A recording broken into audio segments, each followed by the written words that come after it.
So the Polynesian Festival for us, or ASB Polyfest, is a time to celebrate being an islander born and raised in New Zealand. And I think, if anything, that's the strongest message that we'd like to send out there. We're looking forward to celebrating ASB Polyfest 50th anniversary with the Teine Kalama from 1976 to 2024.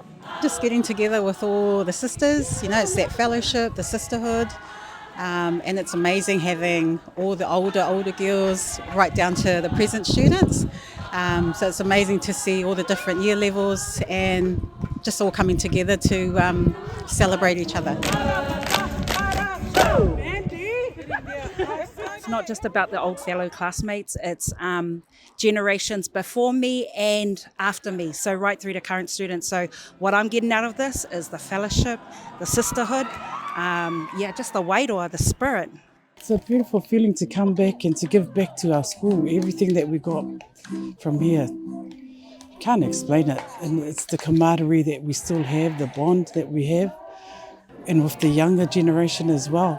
And it's just an honour and privilege to be back at school and a part of this alumni.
Sina